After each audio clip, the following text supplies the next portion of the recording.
गरीब बहू का 3 मंजिला चलता ससुराल। सुबह सुबह अमीर पड़ोसन आशा हाथों में चाय की कप लेके बालकनी में आती है और कुर्सी डालकर चाय पीने लगती है। वाह वाह, आज की चाय तो क्या बढ़िया स्वाद की बनी। ऊपर से बालकनी में बैठकर चाय की चुस्की लेने का अलग मजा जी। मगर सबके नसीब में थोड़ी है जो मेरी तरह 2 मंजिला का मकान खड़ा करवा ले। घमंडी आशा ये ताना चौखट पर बैठी पार्वती को सुनाती है, जिसका पूरा परिवार किसी तरह किराए के मकान में टाइम काट रहा था। हे भगवान जी, इस गर्मी के मौसम ने तो मिजाज खराब कर रखा है। मकान के अंदर तो इतना आग फेंक रहा है कि बैठा भी नहीं जा रहा है। किराया भरते हुए भी चैन नहीं है। पता नहीं कब भगवान हमें अपना घर मकान दिखाएगा।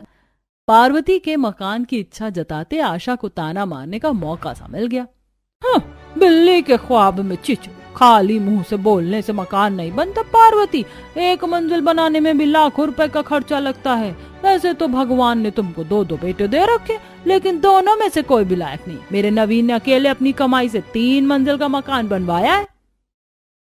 अच्छी बात है आशा बहन, जो तुम्हारे बेटे ने घर द्वार बनवा दिया, लेकिन तुम्हारे बेटे की तरह मेरा बेटा कोई बड़ा बिजनेसमैन नहीं। दिन भर धूप में वैन चलाता है और उतनी आमदनी में हम सबको खिला रहा है, किराया दे रहा है। बाकी भगवान ने चाहा तो बहुत जल्दी मेरे दोनों बेटे भी कहीं ना कहीं मकान कर ही लेंगे।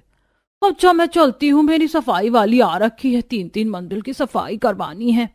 दरअसल आशा हमेशा ही पार्वती के आगे अपने 3 मंजिल के मकान का दिखावा करती ताकि उसे नीचा दिखा सके, लेकिन पार्वती हमेशा सहजता ही दिखाया करती थी। जहां प्रदीप शहर में कमाने गया था, वहीं विनोद वैन चलाता था, जिसके अगले उसे महीने के 10 से 12 हजार की तनख्वाह मिलती थी, जो कि इतने बड़े परिवार का पेट भरवाने में खर्च हो जाता। ये तो सभी जानते हैं, कमरा जितना सस्ता हो सुविधाएं उतनी ही कम होती है। पूरा परिवार एक कमरे के अंदर गुजारा करता था, जिसकी छत चादर सी पतली थी। उसमें भी कई जगह छेद थे, जिसमें से धूप की किरण सीधे कमरे के अंदर आती। बारिश में उससे भी बुरा हाल हो जाता। वहीं परिवार में इतने जने होने के चलते कमरे में रहन सहन करने में दिक्कत परेशानी होती थी।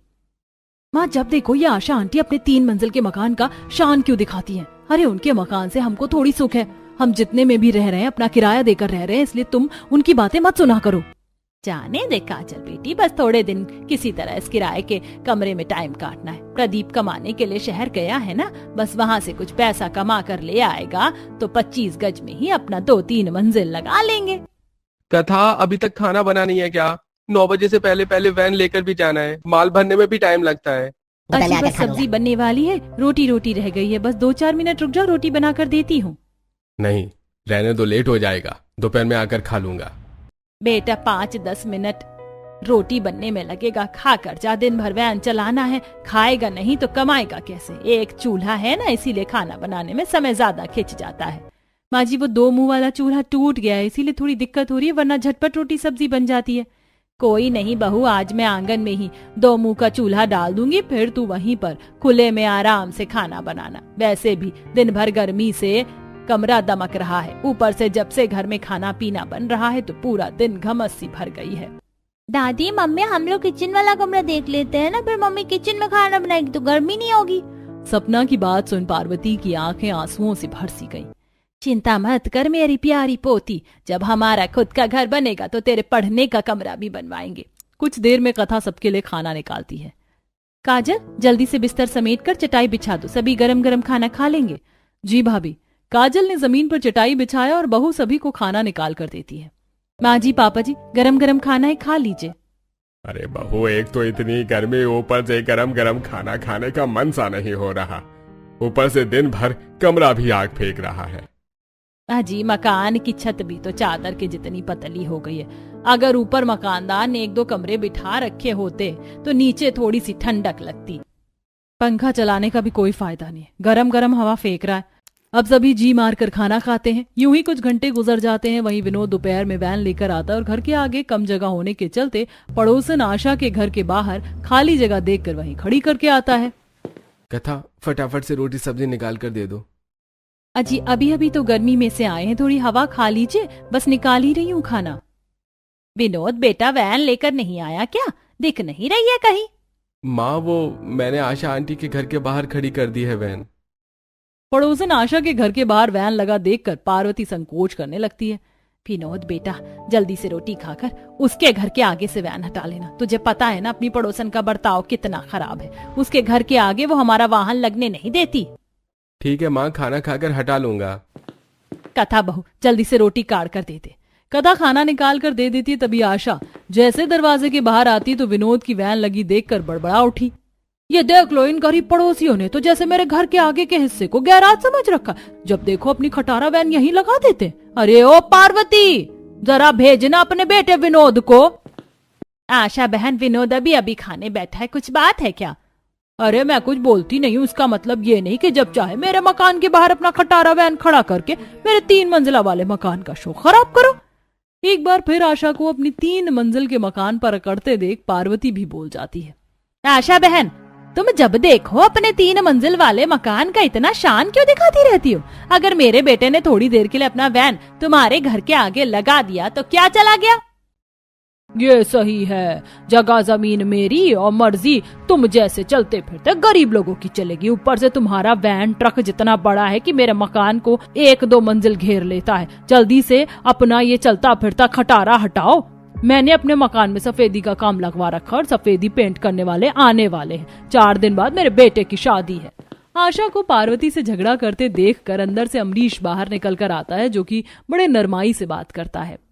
आशा जी क्या हो गया, जाने दीजिए ना, थोड़ी देर के लिए गाड़ी खड़ी है, हटा लेगा विनोद। इंसान जहाँ रहता है वहाँ मेल मिलाप बनाकर रहना चाहिए, पड़ोसी परिवार की तरह होता है। अजी इन लोगों की क्या औकात जो हमसे मेल खा सके। इन जैसे किराए पर रहने वालों की हमसे क्या बराबरी होगी। आशा के मुंह भरकर मजाक बनाने पर पार्वती को बड़ा दुख सा लगता है। बस आशा बहन, हम चाहे किराए पर रहते पर गरीबी में जो खाने को जुड़ता है उसी में गुजारा करते हैं। आज तक तुम्हारे 3 मंजिल के मकान में मांगने नहीं गए कुछ भी। मांगोगे भी किस मुंह से? मेरे मकान में तुम्हारी थोड़ी कुछ लगा है। और तुम्हारा गरीब परिवार से मैं तो बोलचाल भी रखना पसंद नहीं करती हूँ। पुअर क्लास लोग। चलिए अमरीश जी। बहस के चलते विनोद बीच में खाना खाना छोड़कर अपनी वैन को हटा लेता है। विनोद जिस वैन को चलाता था उसका साइज साधारण वैन की तुलना में काफी चौड़ा ऊंचा था, इतने कि उसमें चलता फिरता 3 मंजिल बन सकता था। विनोद के चौखट के आगे इतनी जगह नहीं थी कि वह वाहन खड़ा कर सके। इसी तरह 1-2 दिन गुजर जाते हैं। एक रात पूरा गरीब ससुराल रोटी खा रहा था। विनोद बेटा क्या बात है, 2-4 दिन से तू घर पर वैन भी लेकर नहीं आ रहा है, क्या बात है? कहीं तेरे मालिक ने गाड़ी तो नहीं ले ली? नहीं पिताजी, 2-4 दिनों से मैं गाड़ी पार्किंग में खड़ी कर देता हूँ। रोज के 100 रुपए लेगा, लेकिन कम से कम लड़ाई की नौबत नहीं होगी। मगर विनोद भैया, अगर इसी तरह बाहर में पैसे दोगे तो हम घर के लिए पैसे कैसे जोड़ पाएंगे? काजल ठीक कह रही बेटा, थोड़े दिन में तेरे छोटे भाई की शादी करने का भी दिन रखा है। मैं चाहती हूँ कि छोटी बहू जब हम लोग अपना घर मकान कर लें तो उसी में बहू बनकर आती। अजी माँ जी ठीक कह रही हैं, अभी शादी का घर है, पैसों की जरूरत है तो थोड़ा खर्चों के मामलों में हाथ खींच कर चलिए, ताकि थोड़े दिनों में 1 मंजिल तो लगा लेंगे। माँ मुझे समझ में नहीं आ रहा आप किस आधार पर मकान की बात कर रही हैं। मैं जितना कमाता हूँ वो तो घर के खर्चे में लग जाता है। इतनी तेज महंगाई में जमीन खरीद कर मकान बनाना पान पर चूना लगाने के जितना आसान नहीं है। महीने के 10-12 हजार में रोटी पानी का खर्चा, बच्चों की स्कूल की फीस, बाबूजी की दवाई, मकान का किराया, सब में 1 रुपया नहीं बचता। पहले से मेरे दिमाग में टेंशन हो रखी है और मत दीजिए मुझे। अब इसी तरह थोड़े दिन गुजर जाते हैं। तभी कथा एक दिन अपने बच्चों सौरभ सपना को बाजार लेकर आती है, जहाँ बाजार में एक फूड वैन लगा हुआ था, जिसे देख बच्चे मम्मी देखो पापा जैसी गाड़ी बाजार में, लगता है वहाँ पर किसी चीज का भंडारा बट रहा, चलो ना खाते हैं। ओए बुद्धू, वो फ्री में थोड़ी ना खिलाएंगे, पैसे लगेंगे पैसे। आइए आइए हमारे चलते फिरते फूड रेस्टोरेंट में चाउमीन, बर्गर, गोलगप्पे खाइए। वैन के अंदर चलते फिरते फूड को खाने के लिए लोगों की भीड़ देखकर कथा की आंखें फटी रह गईं। इस चलते फिरते फूड वाले की तो एक जगह ठेला जमा कर बेचने वालों से भी काफी ज्यादा बिक्री है, और तो और अंदर रसोई भी लगी। इन्होंने तो कमाने की खाने की सही जुगाड़ लगा रखी है। चलते फिरते हुए गाड़ी में थोड़ी देर में सब्जी खरीद कर कथा दोनों बच्चों को लेकर जैसे ही घर आती है, तभी सौरभ दादी आप कुछ अंकल बाजार में चलते फिरते गाड़ी में खूब सारा गोलगप्पा, चाउमीन, मोमोज भर का बेच रहे थे और अंदर ही रसोई भी लगा रखी थी। अरे बहू, ये दोनों बच्चे क्या कह रहे हैं? मेरे तक कुछ भी समझ नहीं आ रहा है। माँ ये दोनों चलते फिरते फूड वाली गाड़ी के बारे में बात कर रहे हैं। आजकल ज्यादातर लोग चलता फिरता फूड का बिजनेस ही कर रहे हैं। उसी के अंदर ताजा गरम खाना बनाते भी हैं, बेचते भी हैं और उसी में रहते हैं। मगर चलती फिरती गाड़ी में खाना बनाकर बेचना तक तो ठीक है, लेकिन रहन सहन गुजारा तो बड़ी मुश्किल से करते होंगे। माँ जी मैं भी यही सोच रही थी, लेकिन उन्होंने वैन के अंदर ही सब चीज करने के लिए अच्छे से जगह बिठा रखी थी। चलो फिर बहुत ही बढ़िया है। बहू वैसे भी एक जगह ठेला लगाकर कुछ खाने पीने का बेचने से ज्यादा अच्छी आमदनी फेरी लगाकर बेचने में हो जाती है। दिन भर कहीं भी चलते फिरते खाना पीना बेच लो और रात को खाली रोड देखकर आराम से रोककर सो जाओ। कम से कम हर महीने किराया देने की टेंशन भी नहीं रहती होगी। सही कहा माँ जी। अब ऐसे ही थोड़े दिन गुजरते हैं जहाँ कोई भी आशा के 3 मंजिल वाले मकान को लोग देखकर काफी तारीफ करते, वहीं पार्वती के गरीब परिवार को किराए के एक कमरे में गुजारा करते देख हंसी उड़ा जाते थे। ऐसे ही एक दिन, आंटी जी ये देखिए, ये सारे के सारे डार्क कलर आपके मकान की दीवार पर खूब खिलेंगे और सस्ता भी पड़ जाएगा। अरे ये कलर तो देखने में एकदम कच्चा लग रहा है, ये सस्ते कलर नहीं चलेंगे। वैसे भी सस्ता रोए बार बार, महंगा रोए एक बार। तो फिर ये नैरो लेग पेंट देख लीजिए, इसमें पेंट के हल्के गाढ़े दोनों कलर मिल जाएंगे आपको। अरे भाई ऐसे कैसे किसी भी रंग से पेंट करवा लूं, अपनी पसंद से कलर करवाऊंगी। आशा अपनी गरीब पड़ोसियों के शो ऑफ करते हुए फोन से अपनी होने वाली बहू श्रद्धा को वीडियो कॉल करती है। हेलो नमस्ते मम्मी जी, खुश रहो बहू खुश रहो। वो मैं मकान में पेंट लगवा रही थी, तुम्हें जो अपनी पसंद से जचे वो कलर चुनकर बता दो। मम्मी जी पीच कलर और पर्पल कलर बिल्कुल रॉयल कलर हैं, तो आप इसी से पेंट करवा लीजिए, ये कलर काफी ज्यादा खिलेगा। ठीक है श्रद्धा बहू, जैसा तुझे ठीक लगे। इतना कहकर आशा कॉल कट कर देती है और अपनी होने वाली बहू के पसंद किए हुए रंग से पूरा मकान पेंट करवाती है। वहीं पार्वती अपनी बहू और बेटी के साथ आंगन में बैठी अनाज साफ करते हुए देख रही थी। अभी कुछ ही महीने पहले तो इन्होंने 3 मंजिल का मकान बनवाया है और इतनी जल्दी दोबारा से पेंट भी लगवा रही है। बेटी इन जैसे अमीरों के लिए दिखावा बड़ी चीज है और इन्हें कोई पैसों की कमी थोड़ी है। सोचना तो हम जैसे खाने कमाने वाले गरीबों को पड़ता है। तभी मकान के अंदर से सौरभ खाने की थाली लेके रोते हुए बाहर आता है। मम्मी देखो ना, मैं खाना खा रहा था और छत पर से आज फिर से कितनी सारी मिट्टी मेरे खाने में पड़ गई। अब मैं क्या खाऊंगा?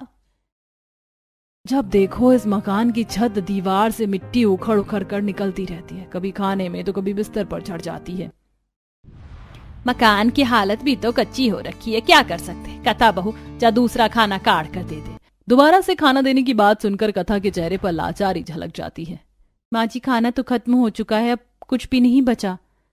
बहू एक बार भगोने में देख ले, थोड़ा बहुत दाल भात लगाओ तो कांच पोंछ कर दे दे, 2-4 कौर तो खाने को मिल जाए बच्चे को।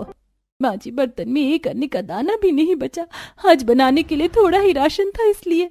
सौरभ ने एकटक उसी मिट्टी वाले खाने को देखा और घर के दुख गरीबी भरे हालात को समझते हुए कहा, कोई बात नहीं माँ दादी, इसमें थोड़ी सी मिट्टी पड़ी है, मैं ऐसे ही निकाल कर खा लूंगा। वैसे भी आप कहती हो ना खाना बर्बाद नहीं करना चाहिए, पापा कितनी मेहनत से कमा के लाते हैं। नम आंखों से सौरभ मिट्टी वाले चावल के निवाले भी चाव लेकर खाते हुए दोनों को दिखाता है और दोनों का कलेजा मचल सा गया। भगवान इतना कष्ट किसी गरीब को काटने को ना मिले कि एक बच्चे को कुछ निवाले अच्छे खाने के भी नसीब ना हो। हम गरीबों के भाग्य में केवल नमक रोटी खाकर पेट भरना और किराए के घर पर भटकना ही लिखा है। माँ जी चुप हो जाइए, रोइए मत, एक दिन सब ठीक हो जाएगा। देखते देखते रात हो जाती है और विनोद बिना राशन खरीदे खाली हाथ घर आता है, जहाँ सभी आंखों में आंस लगाए भूखे बैठे थे। मम्मी मम्मी देखो पापा आ गए, जल्दी से मल्ली खाना बना दो। चल सौरभ तब तक हम पापा की वैन में घर घर खेलते हैं। हाँ चलो सपना दीदी चलते हैं। वैसे भी घर में तो कितनी ज्यादा गर्मी लगती है, पापा के चलते फिरते गाड़ी में एकदम बर्फ जितना ठंडा ठंडा कूल कूल लगता है। सौरभ सपना दोनों वैन के अंदर जाकर घर घर खेलने लगते हैं। वहीं कथा विनोद से, हाँ जी क्या बात है, बड़ी टेंशन में दिख रहे हैं और आज आप राशन पानी भी नहीं लाए, घर में एक मुट्ठी दाल चावल आटा कुछ भी नहीं है, खाना कैसे बनेगा? कथा सेठ ने आज पैसे नहीं दिए, बोला है दिवाली पर इकट्ठे पैसे और इनाम देगा। सोचा था पैसे देगा तो एक चावल का कट्टा और दाल खरीद कर डलवा लेता, महीने भर का गुजारा हो जाता। किराया भी आ गया है, कैसे कैसे सब होगा। अरे बेटा, जब दिवाली पर देने को कहा है तो कुछ बढ़ा कर देगा, और इस बार अपनी तनख्वाह बढ़ाने की बात भी करना। पिताजी, सेठ ने खुद ही बोल रखा है कि इस बार से मेरी तनख्वाह बढ़ जाएगी, लेकिन अभी एक अठन्नी भी नहीं है। घर का खर्चा तो रुक नहीं सकता है, वो कैसे होगा? विनोद, चिंता मत कर, तेरे भाई प्रदीप को फोन करके थोड़े पैसे मंगवा लेती हूँ। काजल, जाओ और मिला बहन से थोड़ी देर को उनका फोन मांग कर लिया, प्रदीप को फोन मिलाना है। जी माँ। काजल फोन मांगने के लिए पड़ोसन उर्मिला के यहाँ आती है, जहाँ सभी गाड़ी के अंदर खाने पीने की चीज रख रहे थे। निकिता, खाने पीने की चीज के साथ गाड़ी में चटाई, बिस्तर, ब्लैंकेट भी जचा लेना ठीक से, बैठने सोने के लिए। अरे, मैंने तो कैंपिंग गैस स्टोव भी ले लिया है पहाड़ों में मैगी बनाकर खाने के लिए। दोनों बातें कर ही रही होती हैं, तभी काजल आ जाती है और गाड़ी के अंदर रहन सहन की सुख सुविधा देखती है, क्योंकि पड़ोसन उर्मिला आशा से भी अमीर थी, जिसने 2 मंजिल का काफी हाईफाई घर बनवा रखा था, जिसमें balcony, open terrace, garden area, हर चीज की सुख सहूलियत थी। इसके अलावा उनके घर के आगे एक्सपेंसिव कारवां गाड़ी खड़ी थी, जिससे पूरा अमीर परिवार हर कुछ दिनों पर चलते फिरते घर जैसे दिखने वाली गाड़ी में ट्रिप के लिए जाया करता था। उर्मिला आंटी जी, आप लोग कहीं जा रहे हैं क्या? वो एक कॉल करना था भैया को शहर में।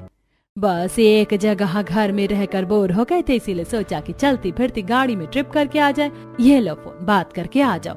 काजल फोन घर लेकर आती है और प्रदीप को कॉल लगाकर पार्वती को बात करने को देती है। हेलो प्रदीप बेटा, तू कैसा है? मैं बिल्कुल ठीक हूँ माँ, वहाँ सब ठीक है ना? बेटा, इस महीने विनोद के सेठ ने उसके पैसे रोक रखे हैं, दिवाली में देगा। घर में राशन पानी भरवाना है, तो शहर से थोड़े पैसे भेज देना। और कुछ पैसे जुड़े कि नहीं घर बनवाने के लिए? माँ, बड़ी मुश्किल से 5-10 हजार जोड़ कर रखे हैं। यहाँ पर कमाई तो है, लेकिन कमरे का किराया है, सब चीज खरीद कर खाना है। मैं पैसे भेज रहा हूँ। प्रदीप जोड़ कर रखे पैसे परिवार वालों को भेज देता है। इसी तरह कुछ महीने गुजरते हैं और सादगी के साथ पार्वती अपने छोटे बेटे की शादी शीतल से करवाकर बहू बनाकर ले आती है। तो वहीं पड़ोसन आशा अपने 3 मंजिल के मकान में अमीर बहू उतारती है। शुद्ध बहू, तुम्हारा स्वागत है। अमीरी हो तो आशा बहन के जैसी, इतने ठाट बाट से बेटे की शादी करी है और इकलौता बेटा बहू के लिए 3 मंजिल का मकान कर दिया। सही कहा मनोरमा बहन, इतनी दूरी में आशा बहन के 3 मंजिल के जैसा किसी का घर शानदार नहीं है। और वहीं इनके गरीब पड़ोसियों को देखो, सारे एक ही कमरे में रहते हैं और उसमें अब एक बहू भी बढ़ गई। दोनों पड़ोसनों को मुआ मुआ अपने 3 मंजिल वाले घर की तारीफ करते देखकर आशा दिखावा करते हुए तानेबाजी करती है। बहन, हम इज्जतदार लोग हैं, ऐसे लीचड़ लोग नहीं है जो एक ही कमरे में भरे रहे। पता नहीं कुछ लोग तो कैसे हौच पूंछ में रहते हैं। सही कहा मम्मी जी, प्रिवेसी नाम की भी कोई चीज होती है, पर ये गरीब मिडिल क्लास लोग नहीं समझते। वो श्रद्धा की टोनबाजी सुनकर चौखट पर खड़ी शीतल जवाब देती है। दीदी, कुछ लोग अमीर होते हैं और उनके पास रहने के लिए बड़ा घर होता है, लेकिन जितना गरीब परिवार जुड़कर रहता है, अमीर एक ही घर में रहकर भी अलग अलग रहते हैं। शीतल का जवाब सुनकर दोनों सास बहू का मुंह सा रह गया। हाँ, तो था जना बाजेगा ना, इस गरीब जाति को तो मैं मजा चखाती हूँ। अब आशा सीधे मकानदार को फोन करके भड़काती है, जिसके कुछ देर बाद मकानदार आकर पूरे घर को खाली करने के लिए कहता है। अरे तुम लोग तो बड़ी बेशर्मी मचा रखी है। मेरे कमरे को चलता फिरता धर्मशाला बना के रखा है। अरे जितने मर्जी उतने बंदे रहते हो। अरे मैंने तुम्हारे 6 परिवार को रहने के लिए मकान दिया था और अब तुम 10 जने रहते हो। मेरा मकान खाली कर दो, मैं किसी छोटे परिवार वाले किराएदार को चढ़ाऊंगा कमरा। मकानदार जी, आप इस तरह से बदतमीजी से कैसे बात कर रहे हैं? आज तक हमने आपका किराया कभी नहीं रोका, टाइम पर देते हैं। अरे तेरी हिम्मत कैसे हुई मुझसे ऐसे बात करने की? निकलो अब बाहर अभी के अभी। खड़ूस मकान मालिक गुस्से में तिल मिलाकर पूरे परिवार को घर से बाहर करके ताला मारकर चला जाता है, जिस पर आशा टॉन्ट मारती है। अब तो किराए की छत भी गई। आशा, तुम्हें जितना अपने 3 मंजिल के घर पर शान है ना, एक दिन जरूर टूट जाएगा। विनोद अपने पूरे परिवार को वैन में बिठाकर वहां से चला जाता है। तभी बच्चे, मम्मी, दादी, बुआ, क्या आपसे हम इसी वैन में रहेंगे? यही हमारा घर है। हाँ बेटा, जब तक घर नहीं मिलता हम इसी में रहेंगे। तब तो हम अपने चलते फिरते घर में खूब मजे से रहेंगे। इसकी तो छत भी मजबूत है, मिट्टी भी नहीं गिरेगी। थोड़ी दूर आकर विनोद खाली रोड देखकर वैन रोक देता है। उस दिन पूरा परिवार भूखे रहकर काटता है। अगले दिन विनोद सेठ के पास आता है, जो कि कंटेनर की फैक्ट्री थी। सेठ, मुझे थोड़े से पैसे दे दो, मैं दिवाली तक नहीं रुक सकता। इस समय बड़ी मजबूरी है, मेरा पूरा परिवार भूखा है, कमरा भी छूट गया। देख भाई विनोद, अभी तो फैक्ट्री खुद ही घाटे में चल रही है, इसलिए मैंने तो कितने मजदूर भी हटा दिए। तू मेरी वैन रख ले, चाहे तो क्योंकि मैंने ये फैक्ट्री बेच दी है। ये कंटेनर पड़े हैं, कुछ चाहे तो ले जा, जरूरत लगे तो।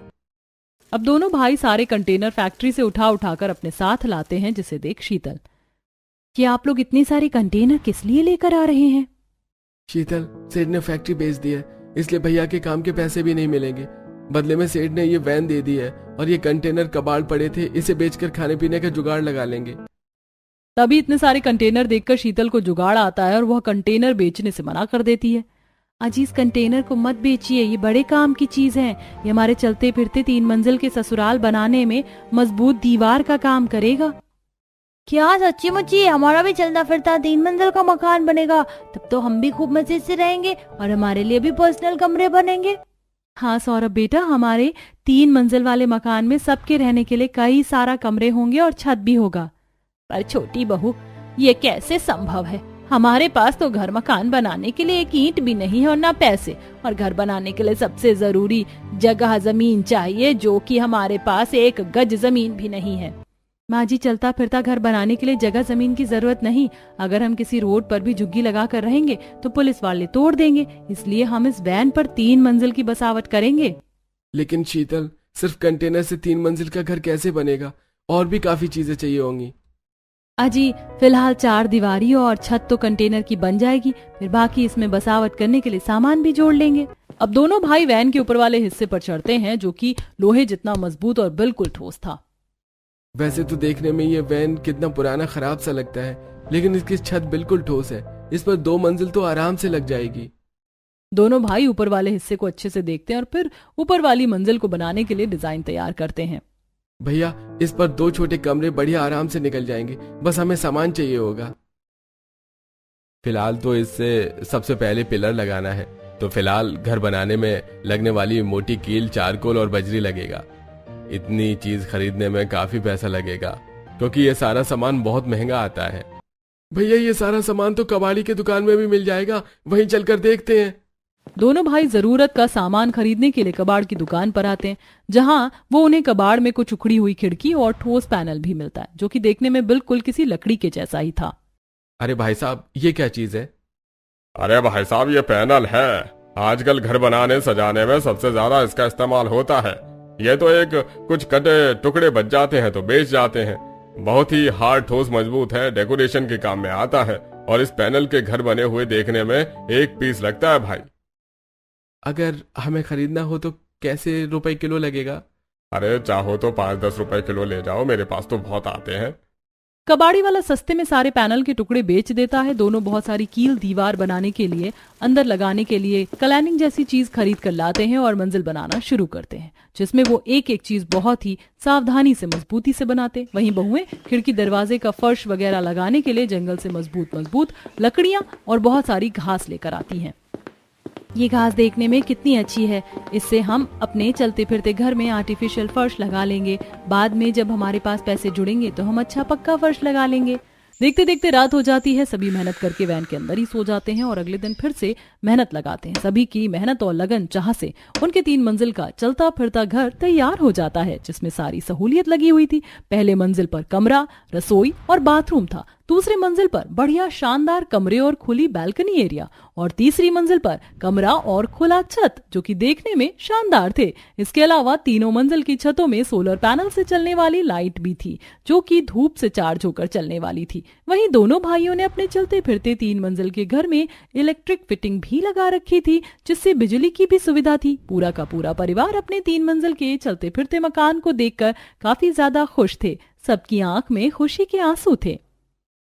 जितनी गरीबी में हम जी रहे थे, मैंने तो कभी सपने में भी नहीं सोचा था कि भगवान हमें अपना घर द्वार मकान देंगे। लेकिन आज हमारे पास 3 मंजिल का चलता फिरता हाई फाई मकान है। माँ जी, भगवान दुख देखकर हमें परखता है और हमारा पेट भी भरता है और अपने ठीक समय पर हमें दुगना आशीष भी देता है। सही है, अब हर महीने किराया देने की टेंशन नहीं रहेगी। भारी टेंशन से छुटकारा मिल गया। आज तो हमारा 3 मंजिल का नया नया घर बना है। माँ, आज खाने को कुछ अच्छा बनाना। प्रदीप गाड़ी चलाता है। दोनों बहुएं चलते फिरते रसोई में सबके लिए अच्छा खाना बनाकर खिलाती हैं।